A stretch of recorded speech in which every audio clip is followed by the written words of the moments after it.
It was the beginning of my junior year, and I had just moved into a newly renovated dorm building at my university. The place was much nicer than the ones I'd stayed in before, cleaner, quieter, and the rooms actually had thick walls for once. My room was at the end of the hall on the third floor, right across from a door that remained locked the entire first week. At first, I assumed the room across from mine hadn't been assigned to anyone yet. The door was plain, with no name tag or decorations like most of the others. I barely gave it any thought until the second week of classes. One night, while finishing up an essay around 2 a.m., I heard a knock from the hallway. It was soft, like someone tapping with their knuckles. Not at my door, but the one across the hall. I looked through the peephole and saw nothing, just the empty, dimly lit hallway. A minute later, the knocking came again. This time, I opened my door and stepped out. The hallway was completely empty. I stared at the door across from mine. The light above it flickered slightly, but the door was shut tight as always. I reached out and tried the handle. Locked. I went back inside, chalking it up to maybe someone on the floor messing around, but the knocking didn't stop. Every night, around the same time, it would start. Sometimes it was just 1 or 2 knocks, sometimes several, always slow and deliberate. By the third night, I wasn't getting any sleep. I stayed up, waiting with my phone ready to record it. And it came. Soft knocks, 5 in a row. I opened the door immediately, phone in hand, but again, the hallway was empty. That same night, I went to the RA's office the next morning and asked about the room. She looked confused for a second, then said that room was listed as unoccupied, not just for this semester, but indefinitely. Apparently, there had been some maintenance issue during the renovations, and they sealed it off until further notice. When I told her about the knocking, she laughed and said maybe I was just stressed. Maybe it was the pipes or the wind. That night, I stayed up again, determined to get answers. I sat on the floor by my door, ear pressed against it. At 2:11 a.m., the knocking began. This time, it was different. It wasn't coming from the hallway. It was coming from inside the room across from mine. I stepped outside once more. The hallway was freezing cold, colder than it should have been in September. I walked up to the door across from mine and knocked back. No response. Then I heard something sliding behind the door, like a chair being dragged across the floor, followed by soft breathing. I backed away slowly and returned to my room. I didn't sleep. The next night, I decided to record audio all night. I left my phone charging by the door, recording everything. When I checked it in the morning, my stomach turned. At 2:13 a.m., you could clearly hear a single knock, then a low, gravelly voice, whispering something. I played it back over and over, trying to make it out. It said, "Let me out." I transferred the audio to my laptop and went straight to the RA. I told her everything. The knocking, the voice, the cold. She was visibly unsettled, but tried to stay calm. She promised to report it to housing. That night, there was no knocking. But the night after that, I woke up to my door creaking open. I had locked it. I always locked it. My eyes darted toward the door. It was half open, and the hallway was pitch black. No light, just a shape. Tall, thin, unmoving. I couldn't see a face, just the silhouette of someone standing just beyond the threshold. My body was frozen. I wanted to scream, but no sound came out. I stared for what felt like forever until the door slowly shut on its own. I didn't sleep the rest of the semester, and I moved out before finals. To this day, the university denies anyone has ever stayed in that room, but every now and then, I check the student forums, and I've seen posts from other students who lived on the third floor, posts that mention late-night knocking, and a voice behind the door whispering the same thing, "Let me out." I had a double dorm room to myself for the first month of junior year. My assigned roommate, some guy named Elijah, never showed up. I kept waiting for an update from housing, but none came. Every time I asked the front desk, they'd shrug and say, "You'll probably get reassigned eventually." They never did. The room was tucked into an awkward little corner at the end of the floor, right across from the elevator. I didn't think much of it at first. It was actually kind of nice. No foot traffic, no one walking past my door at all hours of the night. It was like having my own private section of the dorm. The only downside was that the elevator was old. Really old. It made strange noises when it moved. Heavy groans, clicks, and whines like it was dragging itself up and down the shaft. But it became part of the background after a few days. Every dorm has its quirks. About 2 weeks in, I started noticing something strange. Every night, sometime between 2 and 3 a.m., the elevator would ding, once, then silence. Then the doors would close again about 20 seconds later. I always assumed it was someone getting back from a late-night study session or a party, but whenever I peeked out through the peephole or cracked the door open to glance down the hallway, no one was there. Then I started paying attention to the pattern. Every night, same time, same ding, but never any footsteps, never any voices, just the soft groan of the elevator and the doors hissing shut. I convinced myself it was nothing, maybe some kind of automatic test cycle like a reset thing. Still, something about it started to get under my skin. One night, around 2:30 a.m., I woke up to the familiar ding and, for some reason, I felt compelled to look. Not through the peephole this time. I walked up to the door and opened it just a crack. I saw the elevator doors wide open at the end of the alcove, and someone standing inside. He wasn't doing anything, just standing there, not facing me, facing the back of the elevator. I could only see the back of his head. He had gray, thinning hair and a hunched posture, wore a heavy coat that looked worn, faded denim maybe. I watched him for 5 seconds, maybe 6. Then the doors began to close. Right before they did, he turned, just slightly. I couldn't see his whole face, only a sliver, but something about his eye caught the light in a way that made my stomach twist. Not in fear exactly, more like recognition or dread. I shut the door. That was the first night I didn't sleep. The next day, I couldn't stop thinking about it. I asked a few people on my floor if they ever noticed anything weird about the elevator, but they just shrugged, said it was slow, loud, annoying. That was it. I thought about going to the RA, but realized how crazy it would sound. Hey, I saw a guy riding the elevator at night. Thought I should report it. So I did nothing. 2 nights later, it happened again. Ding. I was already awake this time, just sitting in bed, waiting for it. But this time, I didn't go to the door. I just stayed frozen under the covers. Then I heard something else. Soft footsteps. Not coming from the elevator, coming toward my room. Slow, measured, heavy. They stopped right outside my door. Then, breathing. Shallow, raspy breathing. I wanted to scream, but I didn't move. After about 20 seconds, I heard the faint click of something touching the door, a fingernail maybe, scraping the wood, just once. Then silence. No footsteps walking away. No sound of the elevator opening again. Just quiet. I barely slept that night, and when the sun finally came up, I swung open the door and looked around. The hallway was empty, clean, still. But when I looked down, I saw something at the foot of the door. A folded piece of paper. No markings on the outside. Nothing handwritten. Just a small, aged square of notebook paper. I opened it. Inside was a drawing. Childlike. Crude. Stick figures. 2 of them. One was standing. The other was lying down. The one standing had something in its hand. A long stick, or maybe a blade. The figure on the ground had a red circle scribbled over its head. No signature, no explanation. I didn't tell anyone. Who would believe me?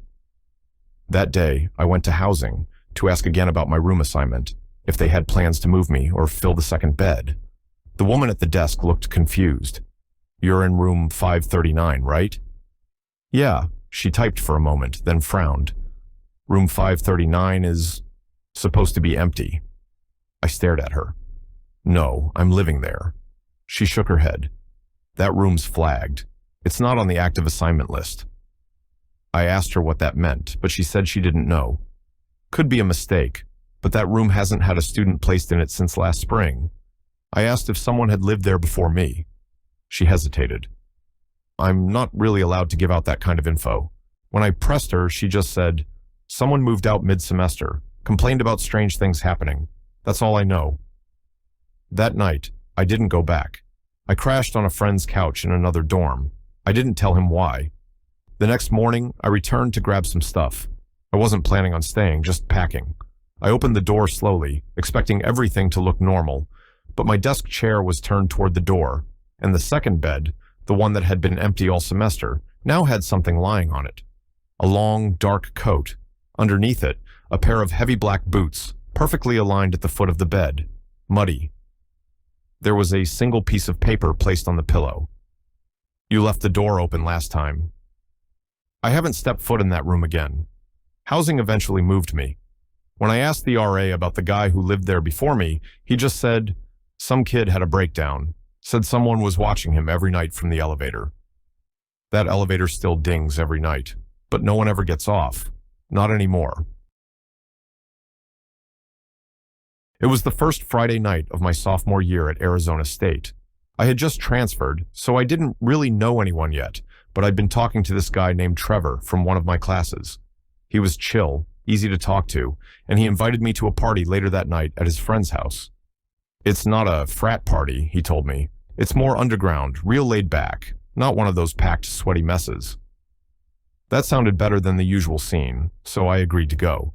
He picked me up in his car around 10:30. We drove about 15 minutes off campus, away from the lights and crowds. The neighborhood was quiet, mostly residential, until we turned onto a narrow street with no lights. The houses were spread out, with big gaps between them, most of them dark. The place we pulled up to looked half abandoned, peeling paint, boarded up windows on one side. But there were a few cars outside and music faintly playing inside, so I followed him in. The house was almost entirely lit by candles. Seriously, no lamps, no overhead lights, just dozens of candles placed around the room, on shelves, counters, even on the floor. The music was this weird, low-tempo electronic stuff, and there were maybe 20 people in the house, all of them either talking in hushed tones or just sitting and staring at nothing. Something felt off immediately, but I tried to shake it. Trevor led me to the kitchen, where someone handed me a cup of what they called witch punch. I took a sip. It was warm, oddly thick, and tasted like cinnamon mixed with cough syrup. I barely drank any of it before setting it on the counter. We stood around for a bit, but the longer I stayed, the weirder it got. Everyone in the house seemed to know each other, but no one really talked to me.